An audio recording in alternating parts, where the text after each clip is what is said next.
On est au chapitre 14 du livre d'Ésaïe, et on va lire ce chapitre 14. Encore une fois, les prophéties qui sont données ici, elles ont eu un premier accomplissement dans le passé, mais ça parle aussi du temps à venir, de manière symbolique aussi. Car l'Éternel aura pitié de Jacob, il choisira encore Israël, et il les rétablira dans leur pays. Les étrangers se joindront à eux, et ils s'uniront à la maison de Jacob. Les peuples les prendront et les ramèneront à leur demeure, et la maison d'Israël les possédera dans le pays de l'Éternel, comme serviteurs et comme servantes. Ils retiendront captifs ceux qui les avaient fait captifs, et ils domineront sur leurs oppresseurs.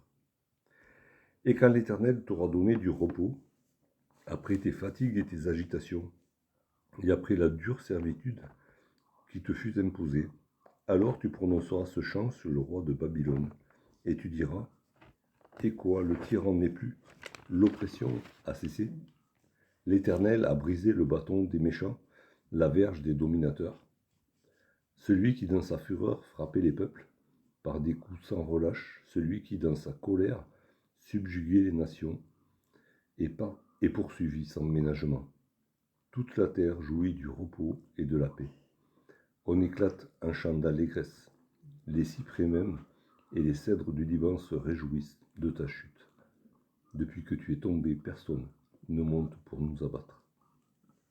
Le séjour des morts s'émeut jusque dans ses profondeurs pour t'accueillir à ton arrivée. Il réveille devant toi les ombres, tous les grands de la terre. Il fait lever de leur trône tous les rois des nations. Tous prennent la parole pour te dire: toi aussi, tu es sans force comme nous. Tu es devenu semblable à nous. Ta magnificence est descendue dans le séjour des morts avec le son de tes luttes. Sous toi est une couche de verre, et les vers sont ta couverture. Te voilà tombé du ciel, astre brillant, fils de l'aurore. Tu es abattu à terre, toi le vainqueur des nations. Tu disais en ton cœur: je monterai au ciel, j'élèverai mon trône au-dessus des étoiles de Dieu. Je m'assiérai sur la montagne de l'assemblée, à l'extrémité du septentrion. Je monterai sur le sommet des nues, je serai semblable au Très-Haut. Mais tu as été précipité dans le séjour des morts, dans les profondeurs de la fosse. Ceux qui te voient fixent sur toi leur regard, ils te considèrent attentivement. Est-ce là cet homme qui faisait trembler la terre, qui ébranlait les royaumes, qui réduisait le monde en désert, qui ravageait les villes et ne relâchait point ses prisonniers? Tous les rois des nations, oui tous, reposent avec honneur, chacun dans son tombeau. Mais toi, tu as été jeté loin de ton sépulcre, comme un rameau qu'on dédaigne, comme une dépouille de gens tués à coups d'épée, et précipité sur les pierres d'une fosse, comme un cadavre foulé aux pieds. Tu n'es pas réuni à eux dans le sépulcre, car tu as détruit ton pays, tu as fait périr ton peuple. On ne parlera plus jamais de la race des méchants. Préparez le massacre des fils à cause de l'iniquité de leur père, qu'ils ne se relèvent pas pour conquérir la terre et remplir le monde d'ennemis. Je me lèverai contre eux, dit l'Éternel des armées, je supprimerai le nom et la trace de Babylone, ses descendants et sa postérité, dit l'Éternel. J'en ferai le gîte du hérisson et un marécage, et je la balayerai avec le balai de la destruction, dit l'Éternel des armées. On laissera la fin du chapitre pour une autre fois, puisque c'est connecté avec les chapitres suivants. Et du coup, on se retrouve avec encore une fois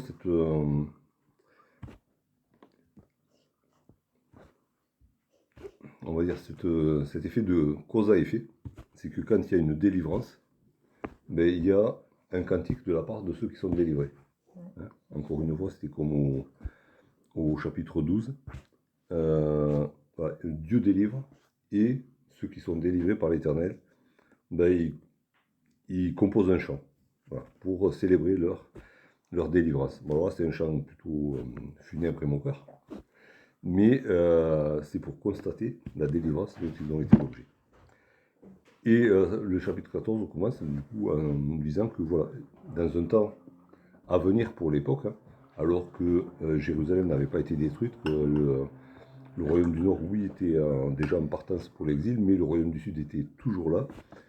Mais Dieu, après avoir annoncé que Jérusalem aussi serait détruite et déportée, et il dit, à l'avenir, je choisirai encore Israël. Je les reprendrai avec moi. Et je les rétablirai dans le pays. Et il dit quelque chose qui... alors, ça s'était déjà un peu passé par le passé, mais pas autant. C'est que les étrangers se joindront à eux. C'est pas juste qu'il y aura quelque chose de un mouvement national, mais ce sera un mouvement international. Des étrangers, alors certainement on pense à des, à des personnes issues de nations autres que Israël qui auront cherché à connaître le Dieu d'Israël, mais ils se joignent à Israël. Et c'est quelque chose qui revient dans plusieurs prophètes, hein, que, que plusieurs nations se joindront à Israël pour reconstruire Israël. Et on trouve ça dans... Bon, Ésaïe en reparle au chapitre 49. Au chapitre 49, il revient sur ce sujet-là. Puisqu'on ne sera pas avant un certain temps, on peut aller le lire.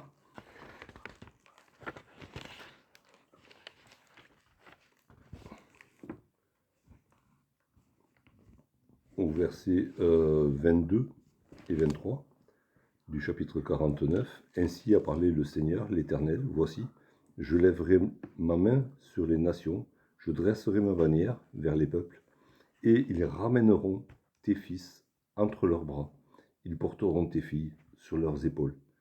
Des rois seront tes nourriciers, et leurs princesses tes nourrices. Ils se prosterneront devant toi la face contre terre, et ils lécheront la poussière de tes pieds. Et tu sauras que je suis l'Éternel, et que ceux qui espèrent en moi ne seront point confus. » Donc voilà, il dit ce sera des mouvements importants, puisque même les dirigeants des nations en question mettront leur pouvoir au service de la reconstruction de Jérusalem et d'Israël autour. Alors forcément, c'est quelque chose qu'on n'a pas encore vu. Hein. Ça parle d'un avenir qui est encore un avenir pour nous. Hein. Même si on avait vu avec Esdras et Néhémie, il y avait eu des moyens qui avaient été donnés par les rois des Mèdes et des Perses pour reconstruire le temple, pour reconstruire Jérusalem. Alors, il y a eu un premier accomplissement limité dans ce qui est pour nous le passé, hein, qui était pour eux l'avenir. Mais là, c'est autre chose. Et on voit dans ce chapitre-là, il est souvent de toute la terre. C'est quelque chose de mondial. Donc, au verset 3 et 4, il est question donc de dire un cantique, hein, à cause de la délivrance et du repos que l'Éternel donne à son peuple. Et ce qui est intéressant, c'est de voir que le repos, ben, c'est un vrai repos, hein, mais qui succède à une longue période, hein, de servitude, donc d'esclavage et de travail pour les autres, et des fatigues et des agitations. Et ces mots-là, c'est la fatigue qui est le mot qui peut être aussi traduit par douleur, douleur, des peines, et l'agitation, c'est des tremblements. Hein. C'est vraiment... alors, on a cette image un peu du juif errant et de ce qui est arrivé à tout le peuple juif, notamment dans toute l'Europe, hein, depuis le Moyen-Âge jusqu'au siècle dernier, avec, ben voilà, ils n'avaient pas trop un endroit où se poser, ça finissait toujours mal là où ils s'installaient, et il y avait toujours cette peur qu'ils les poursuivaient où qu'ils allaient. Et là, voilà, l'Éternel promet du repos. Donc, quand l'Éternel parle de repos, c'est mieux que la MMA, hein, c'est zéro tracas, zéro blabla. C'est le calme parfait. Ok. Mais tout ça succédera à beaucoup de peine, beaucoup de peur, beaucoup de d'oppression et de servitude.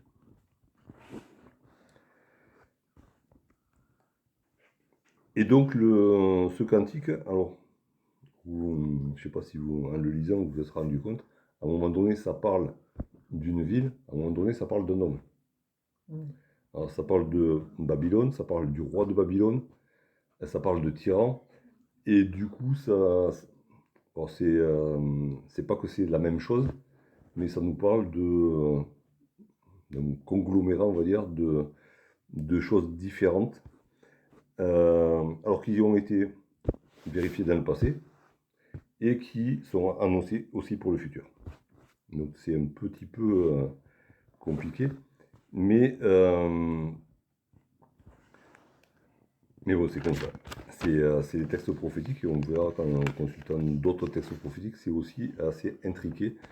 Le passé, l'avenir, et puis des entités, des organisations humaines, et puis des hommes à part, ou des êtres à part de cette organisation, mais qui sont liés à cette organisation. Et donc, un constat du peuple qui est délivré, le tyran a disparu. Il était là hier, et puis aujourd'hui, il n'y est plus. Hein. Ça n'est fini de l'oppression. Puisque le tyran a disparu, l'oppression a cessé. Et les versets 5 et 6 nous montrent que il y avait ils étaient soumis à une poigne de fer, hein, avec le bâton qui tapait, un bâton de méchant qui leur tapait dessus, et un bâton qui s'étendait au-delà d'Israël, hein, qui frappait d'autres peuples. Et on voit même qu'à la fin du verset 6, c'était une colère qui se manifestait et qui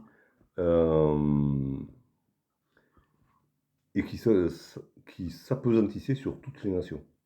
Donc, c'est vrai que l'Empire babylonien avait englobé un grand espace de territoire qui avait soumis beaucoup de nations, et dans un même temps, ça nous parle d'un temps à venir, de quelque chose de mondial aussi. Et du coup, il y a un retournement de situation, c'est que dans ce verset 6, c'est que celui qui était l'oppresseur, celui qui était le prédateur, est devenu la proie. Et du coup, versets 7 et 8, puisque l'oppression était générale, du coup, le soulagement, il est mondial aussi. Hein, puisque le tyran a disparu, toute la terre est dans le repos et la paix. Ça, c'est jamais arrivé encore. Hein. J'ai encore regardé les infos avant de venir, c'est pas le cas. Okay. Donc ça s'est jamais vu encore, ça se voit pas aujourd'hui, donc forcément c'est pour l'avenir. C'est vrai aussi que dans un premier temps, quand Babylone est tombée devant les Mèdes et les Perses, il y a eu une libération des peuples qui étaient soumis à Babylone et qui ont pu retourner chacun dans leur pays et recommencer une nouvelle vie. Donc ça a été vérifié dans le passé, mais là ça parle de toute la terre. Et c'est quelque chose qui touche même la nature, hein. Les cyprès et les cèdres, ils sont heureux, parce que n'ayant plus, il n'y a plus ce pouvoir destructeur, centralisateur, et qui veut écraser tout le monde, même eux, ils peuvent pousser tranquille. On les laisse tranquilles pousser sur les montagnes du Liban. Il y a aussi ce côté, ça nous rappelle aussi que dans les chapitres précédents, on a vu c'est cette fureur de Dieu qui s'exprimait à travers les Babyloniens et qui détruisait même les cèdres du Liban. Et là, mais justement, tout ça c'est du passé. Est-ce que ce n'est pas figuré, les cèdres du Liban? Alors oui, il y a un côté figuré, mais on avait vu aussi dans les chapitres précédents que quand le règne de paix s'installe, même la nature est changée. Donc on a les deux. On a les deux, forcément, mais forcément il y a une portée spirituelle aussi. Hein. Mais tout est intriqué. On ne peut pas dissocier les choses d'une autre. Le règne de paix transforme la terre. Et même la nature en est changée. Et d'ailleurs, si l'homme obéit aux lois de Dieu, ben, ça change la société, ça change aussi nos rapports avec la nature. Dieu, dans la Genèse, a demandé à l'homme de cultiver la terre. Il n'a pas dit à l'homme de l'exploiter. Il a dit oui de soumettre la terre à sa domination, mais pas de l'exploiter, de cultiver. L'homme, généralement, ne fait que exploiter. Hein. On prend ce qui nous intéresse et puis on bousille tout autour. Parce qu'on n'obéit pas à l'ordre de Dieu. Quand on cultive au lieu d'exploiter, ben, la nature s'en ressent aussi. Mais pour aller dans ce sens, dans Genèse chapitre 1, non, tout déjà. Chapitre 1, le verbe pour dominer, en fait, il y a deux verbes en hébreu qui peuvent signifier dominer. Et celui qui est utilisé dans Genèse chapitre 1, c'est pour marquer une domination bienveillante. Comment? Une domination comment? Une domination bienveillante. Bienveillante, voilà. Ah, C'est gérer. Gérer la ressource. On parle beaucoup de gérer la ressource aujourd'hui. Bon, ben, c'était dans Genèse chapitre 1. On gérait la ressource, on a juste perdu quelques milliers d'années avant de se rendre compte qu'il fallait gérer au lieu d'exploiter. Mais on continue d'exploiter quand même. Hein. On n'a pas changé. C'est juste le vocabulaire qui a un peu changé hein, pour l'instant. Mais on s'en est rendu compte. Pas dans tous les pays du monde. J'espère que ça avancera, mais ça ne peut pas avancer tout seul. Il faut changer les cœurs pour ça. Et du coup, après, au versets 9 et 12, il y a cette image qui est donnée hein, du séjour des morts qui se prépare à accueillir ce tyran déchu. Et comme c'est quelqu'un qui était très important, ben, il y a tout le monde qui est au garde à vous, qui fait la haie d'honneur à ce tyran. Alors, haie d'honneur entre guillemets, hein, parce que vu ce qu'ils lui disent derrière, c'est pas très honorifique. Hein. Mais tout le monde est là au garde à vous, parce qu'il y a quelqu'un d'important qui arrive dans le séjour des morts. Et ils sont là tous pour l'accueillir. Et entre autres, hein, on nous présente les grands, ceux qui ont été grands sur la terre, ceux qui ont eu du pouvoir sur la terre, et qui sont là, ils se lèvent même de leur trône, comme s'ils avaient des trônes dans le séjour des morts. Mais bon, c'est une image. Et ils vont accueillir ce tyran déchu. Et qu'est-ce qu'ils lui disent? Ben, mon grand, tout puissant que tu étais, et bien plus puissant que nous, certainement. Mais en fait, ben, maintenant, tu es comme nous. Alors, comme accueil, c'est assez, ça refroidit, si je peux me permettre un jeu de mots, dans le séjour des morts. Je pense qu'il y a un côté spirituel aussi qui parle de diable aussi, là, oui. De la future. On y viendra, Enfin, on y viendra déjà, après, là. Là, on y viendra après, mais non, mais du coup, ce tyran déchu, et on verra qu'il y a plusieurs identités pour ce tyran. Ce tyran déchu, ce roi de Babylone, ben, il est accueilli très froidement en lui disant, ben, en fait, voilà, si grand que tu étais, ben, tu es comme nous. Entre parenthèses, ça nous rappelle que dans beaucoup de nos villages, la rue qui mène au cimetière est souvent appelée la rue de l'égalité. Je ne sais pas si vous avez remarqué, mais dans les villages qui sont restés villages, où le cimetière est accolé, en Orossan, Autignac, Cassers, je crois, enfin, dans plein de villages. Le cimetière, comment? Vérifierai. À vérifier.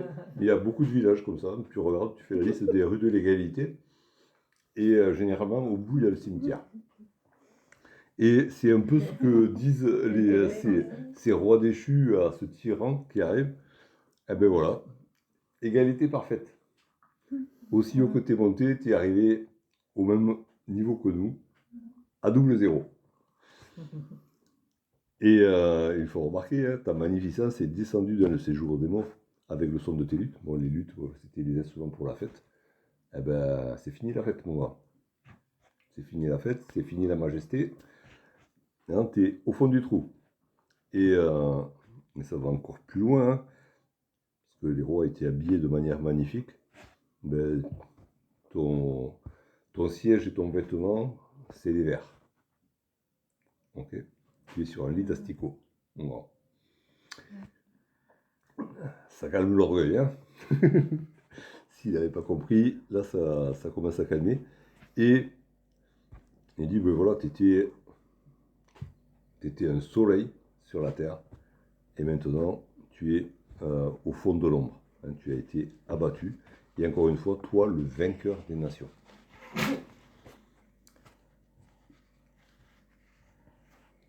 Et là, ces rois qui sont morts lui rappellent son orgueil. Tu voulais être plus grand que Dieu. Tu voulais monter jusqu'au ciel. Tu voulais t'élever tellement au-dessus des hommes que tu serais comme Dieu. Et ben, tout ça, c'est du passé. Et même au verset 16, ce tyran qui tyrannisait toute la terre, ben, il le fixe avec attention. C'est-à-dire qu'il le dévisage. Mais c'est plus, ils ont du mal à le reconnaître. C'est plus le même.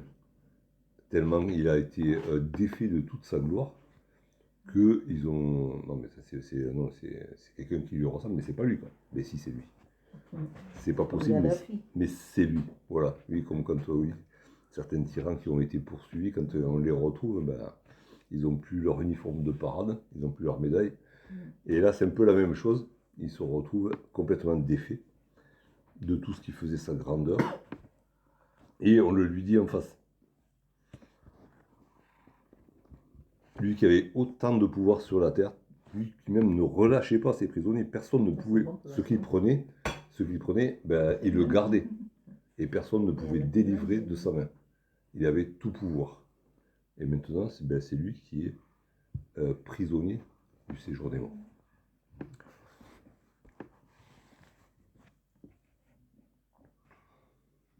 Et il se retrouve même enfoncé plus bas que tous. Versets 18 à 20. Il est question que, en fait, même les rois, malgré ce qu'ils ont pu faire de bien ou de mal, enfin de mal surtout, quoi, malgré le mal qu'ils ont pu faire dans la gestion, et bon, des fois ils ont fait des belles choses aussi, ben, au moment de leur mort, pour la plupart, ils sont quand même honorés. Ils ont des mausolées impressionnants, des pyramides pour les honorer. Ben, lui, rien de tout ça. C'est la fosse commune. C'est un déchet de l'humanité qui est rejeté là. Même sa mémoire n'est plus honorée. Et même sa descendance va disparaître de la terre. Il n'y a pas de relève derrière. Hein, il y a eu des mauvais rois qui, des fois, ont des successeurs qui ont fait qui sont venus après, qui ont relevé le royaume, on a lu même pas. Pas de traces. Rien, tout va disparaître de son pouvoir. Il ne va rien rester. Et ça nous rappelle, versets 21 à 23, ça nous rappelle ben, ce qu'on a vu auparavant, la destruction totale et définitive de Babylone. Hein, à quelques exceptions près que Saddam Hussein avait reconstruit pour se mettre en scène et pour attirer les touristes, ben, Babylone est toujours un tas de ruines au jour d'aujourd'hui. Et ce qui est répété là, c'est Dieu qui va le faire. Hein. Il lui dit, c'est moi qui vais faire ça, je vais me lever, je vais supprimer Babylone et toute trace de Babylone, et ça deviendra le gîte du hérisson. On a vu l'autre fois, il y avait d'autres animaux hein, qui étaient nommés, qui s'installent là, complètement tranquilles, parce que les hommes n'habiteront plus là. Donc voilà, on a un peu survolé ces versets, pour un peu ce qu'il y avait dedans, et du coup, il y a plusieurs applications à ce passage prophétique. Alors ça nous parle bien sûr de la Babylone physique qui avait déporté la population de Jérusalem et des régions alentours, qui avait détruit le temple, qui avait détruit Jérusalem, donc, et qui à son tour va tomber un jour, et va tomber même dans l'oubli, hein, puisqu'elle va être rasée et plus jamais reconstruite. Donc c'est quelque chose qu'on peut. La prophétie a été donnée, on va dire, 600 ans avant Jésus-Christ. Et aujourd'hui, on peut aller, enfin, si ça vous dit d'aller à Babylone, vous pouvez y aller. Et il n'y a pas grand-chose de debout. Hein, voilà. Donc c'est toujours inhabité et détruit. Donc ça, c'est ce qui s'est passé dans le passé. Et puis on avait vu déjà la fois précédente que dans le livre de l'Apocalypse, il est question d'une Babylone, d'un pouvoir mondial politico-religieux, enfin politico-économico-religieux, qui va dominer le monde, qui va, en dominant le monde, va, avec son système religieux, va persécuter les disciples de Jésus-Christ et les Juifs en même temps, et que donc cette entité politico-économico-religieuse va être associée, on le voit dans les livres de l'Apocalypse, à l'Antéchrist et à Satan, qui se manifeste par le faux prophète, par la bête, par différentes choses dans l'Apocalypse, par refaire l'Apocalypse. Mais voilà, et on se retrouve donc dans l'Apocalypse avec ces trois entités qui forment une trinité satanique qui domine toute la terre pendant un certain temps. Donc il y a Babylone, puis il y a aussi, on l'a lu, il y a l'Assyrien, qu'on peut rapprocher de l'Antichrist, du faux prophète. Selon les passages, hein, c'est difficile à faire coller quand même, mais on les retrouve. Et puis Satan qui se manifeste aussi, hein, dans le livre de l'Apocalypse, dans la fin des temps. Et on a déjà remarqué beaucoup de choses qui sont dites de ce roi de Babylone, qui descend, on va dire, tout cru dans le royaume, dans le séjour des morts. Ça se rapporte à Satan lui-même. Hein, quand il est question d'astres brillants, de fils de l'aurore, du vainqueur des nations, de celui qui va être égal à Dieu. Hein, c'est des notions qu'on retrouve, par exemple, dans le livre du prophète Ézéchiel, au chapitre 28.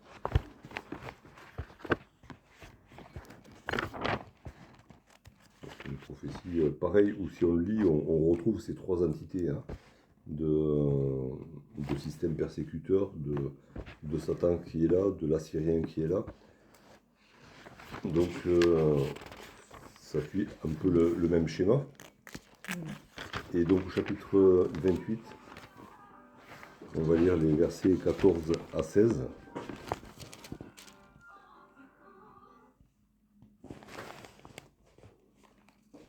Et donc ça... Alors on pourrait lire au-dessus, hein. Et là non, mais on va commencer au verset 11. La parole de l'Éternel me fut adressée en ces mots. Et là encore, il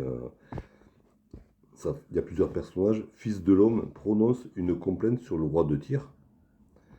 Là, c'est plus le roi de Babylone, c'est le roi de Tyr, mais qui avait des caractéristiques semblables, puisque Tyr dominait la Méditerranée à l'époque, hein, au Liban. À partir du Liban, il dominait la Méditerranée. Et par le commerce, justement, non plus par la force, mais par le commerce, c'était devenu le banquier du monde de l'époque. Et qui dit banquier, dit soumission des autres par le pouvoir économique. Donc, prononce une complète sur le roi de Tyr, tu lui diras, ainsi parle le Seigneur l'Éternel, tu mettais le sceau à la perfection, tu étais plein de sagesse, parfait en beauté.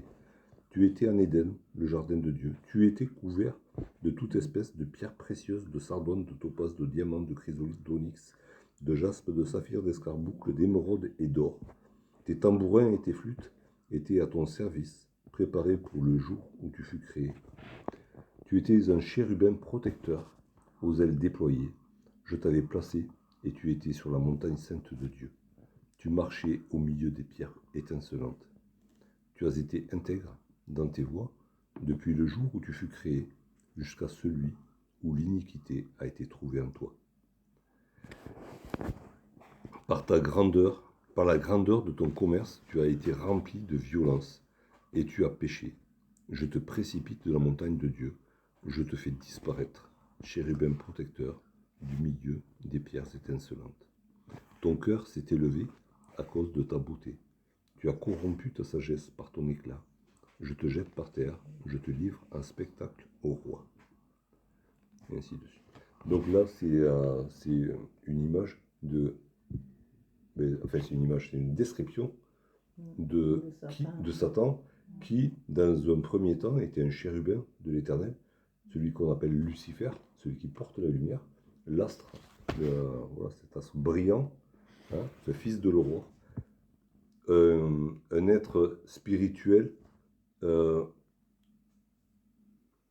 parfait, enfin, voilà, quelqu'un qui symbolisait la perfection de la création de Dieu, à qui Dieu avait donné une beauté et un pouvoir immense, bien en deçà de ce qu'il est lui-même, mais tout de même, qui avait une fonction de protecteur de la terre, et qui, un jour, a voulu prendre le pouvoir à la place de Dieu, qui a voulu monter plus haut que Dieu. Il était déjà au-dessus de beaucoup de créatures, au-dessus de la création. Il a voulu encore plus de pouvoir. Et Dieu dit, ben, c'est fini, je te dégage. Et dans le livre d'Ésaïe, ben voilà, le voilà arrivé dans le séjour des morts. Ça nous donne aussi une idée de ce qui va arriver au diable dans le séjour des morts. Le diable n'est pas le patron du séjour des morts, contrairement à l'imagerie populaire qui nous montre le diable et les démons en train de torturer les damnés. Le diable est le premier à être torturé en enfer. C'est dans le livre de l'Apocalypse, c'est lui qui est jeté dans les temps de feu et de soufre. C'est pas lui qui entretient le truc. Il est le prisonnier de Dieu. Personne n'est plus son prisonnier après. Alors oui, pendant un certain temps, Ésaïe nous le décrit comme celui qui a dominé la terre. Et on peut le lire par exemple dans la première épître de Jean, au chapitre 5. Il est question de ce pouvoir que le diable a aujourd'hui sur toute la terre. 1 Jean chapitre 5.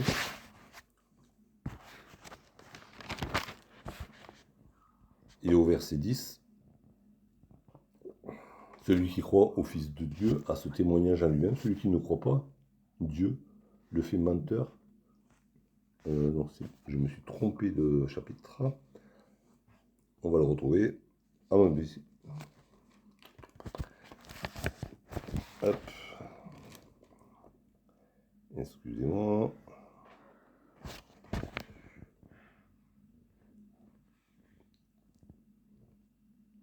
Ou alors c'est pas le bon verset ou c'est pas le bon chapitre. C'est le verset qui dit que toute la terre est sous la domination de Satan. Est-ce que quelqu'un peut me le retrouver? On le retrouvera. Peu importe. Mais voilà. C'est toute la terre est sous la domination du diable aujourd'hui. Mais quand Dieu lui retirera cette domination, ben, il ne va pas devenir le roi de l'enfer. Il sera le roi de rien du tout. Okay. Et il sera lui-même prisonnier et il va souffrir dans cet enfer comme les hommes, mais à un niveau différent puisque c'est un être spirituel et qui est parti de beaucoup plus haut que n'importe quel homme sur la terre. Il est parti du sommet de, on va dire, si on peut dire de la hiérarchie, même si Dieu n'établit pas vraiment de hiérarchie comme ça, il est parti du sommet de la hiérarchie des anges pour se retrouver au fond de l'enfer. Donc la honte et la décadence va être encore plus énorme que pour des hommes qui sont ce qu'ils sont et qui vont se retrouver là, mais ils seront tombés de moins haut. Ils tombent d'accord. Un Jean 5, 19, peut-être. Ah, peut-être que j'ai mal écrit. Tout à fait, merci. Et voilà. tu as tout à fait raison. Nous savons que nous sommes de Dieu et que le monde entier est sous la puissance du malin. Merci Gloria. Donc cet être angélique qui avait une position honorable au-dessus de tout ce qu'on peut imaginer, il a voulu aller plus haut. Il a été évincé de sa place, mais il a quand même pris le pouvoir sur toute la terre. Un pouvoir limité, hein, parce que par Jésus-Christ, on peut lui résister. Et il est écrit que voilà, celui qui, quand on résiste au diable, il s'enfuit. Donc on résiste par la force que donne Jésus-Christ par son Saint-Esprit. Hein, c'est pas par nos propres forces. Là, c'est hors de question. Mais il a un pouvoir qui est limité. Il est limité, son pouvoir. Il ne peut pas aller au-delà de ce que Dieu lui laisse faire. Hein. Je crois que c'est Martin Luther qui avait dit que il est enchaîné, il ne peut pas aller plus loin que sa chaîne. Ouais. Hein. Le chien le plus féroce, ben, il va jusqu'au bout de sa chaîne et il ne peut pas aller au-delà. D'accord? Et il en est là. Il est limité, même si ça ne donne pas lieu de plaisanter son pouvoir, mais il est limité en déplacement, en pouvoir, et il est limité par la chaîne que Dieu tient dans sa main. Donc, mais il a quand même une domination globale sur toute la terre, et dans les temps à venir, quand cette Babylone va prendre le pouvoir sur toute la terre, ben, il va donner du pouvoir, cette Babylone justement, son pouvoir va s'exprimer à travers ce système-là, puisque ce système-là va asservir la terre entière, ce qui est tout à fait le but de Satan, et va persécuter les disciples de Jésus-Christ, ce qui est le but de Satan, et va persécuter les Juifs, ce qui est depuis le début l'objectif de Satan. Donc, pas de problème, l'alliance elle va être fonctionnelle, du moins un certain temps. Et là, il est question aussi de l'Antichrist. Alors, et qui va subir le même sort. Hein, quand on va dans l'Apocalypse, il subit le même sort. Il faut se souvenir de ce que dit, je crois, c'est l'apôtre Pierre qui le dit, que l'esprit de l'Antichrist agit déjà dans les fils de la rébellion. Je ne garantis pas que c'est l'apôtre Pierre qui le dit dans ses épîtres, mais peut-être l'apôtre Paul. Mais il y a ce qui est donné hein, dans le Nouveau Testament. Un jour, il va se manifester physiquement, mais l'esprit qui l'animera agit déjà sur la terre aussi. Alors, qu'est-ce qu'on peut en retirer pour nous? Bon, ce qui est passé, et c'est bien. Alors, c'est bien parce que la prophétie qui s'est accomplie dans le passé sur Babylone, on peut vérifier aujourd'hui que c'était véridique, puisque aujourd'hui, Babylone est toujours détruite. Hein, plus de 2000 ans plus tard, Babylone est toujours un tas de ruines. Donc, ce que Dieu a annoncé, il l'a fait, et ça dure dans le temps. Donc, c'est, comme on avait vu la dernière fois, c'est une assurance que ce que Dieu dit, c'est vrai, et ça se réalise. Et du coup, ben, ce qu'il dit, par exemple, sur le diable, sur le sort final du diable, ben, ça va arriver aussi. Oui, il a du pouvoir aujourd'hui, oui, il va avoir, à un moment donné, un pouvoir mondial qui va s'extérioriser, qui va se voir sur toute la terre. Mais quand Dieu dira stop, puisque c'est Dieu qui dit c'est moi qui vais le faire, elle va dire stop, et bien ça sera stop. Et le vainqueur de toute la terre, eh ben, il va finir comme tous les autres tyrans au fond de l'enfer. Du coup, c'est quelque chose qui, déjà, qui nous confirme la véracité des prophéties que donne Dieu dans la Bible. Et de notre côté, c'est quelque chose qui peut nous rassurer aussi, quand on est en but à l'esprit de l'Antichrist, cet esprit de persécution, cet esprit qui appelle le mal bien et le bien mal, cet esprit qui lutte contre les disciples de Jésus-Christ, qui aussi lutte pour la destruction d'Israël, en tant que peuple, hein, je ne parle pas d'État aujourd'hui, ce pouvoir prendra fin un jour. Alors si on subit les attaques de ce pouvoir, si on en est témoin, et déjà d'en être témoin, ça peut être déjà très blessant. Si on voit nos frères et nos sœurs de par le monde qui sont persécutés à cause de ce pouvoir destructeur, mais on peut se dire, et on peut leur dire, un jour ça va s'arrêter. Un jour Dieu va rendre justice. Et le tyran va perdre son pouvoir. C'est rassurant parce que c'est un être qui est créé, Satan. Comme il est un être qui est créé, comment dire, comme il est un être qui est créé, il y a un créateur au-dessus de lui. Donc, ça va certainement lui arriver, ce que le Seigneur a annoncé parce qu'il est créé. Voilà. Et comme c'est les créé, il est sujet aussi au pouvoir de Dieu, à la destruction. Voilà. Dieu va la détruire. Du coup, ça nous recadre aussi. Ça nous rassure. Ça recadre aussi nos pensées par rapport à ce que d'autres peuvent dire aussi. Où il y a le Dieu du bien, le Dieu du mal, en gros. Hein. Mais, tout ce qui est un mouvement manichéiste, où il y a le Dieu du bien, le Dieu du mal. Et puis choisis ton camp camarade, mais le Dieu du mal, il sera toujours là. Non, il est créé. C'est une créature. C'est une créature, oui. Et du coup, quand le créateur dit stop, il n'a plus de pouvoir. Oui. Hein, c'est un peu.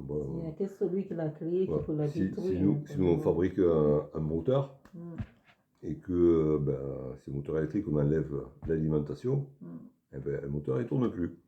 Voilà. On enlève les piles, il n'y a plus rien.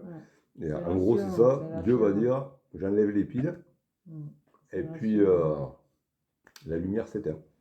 Voilà. D'une certaine manière, hein, si on veut.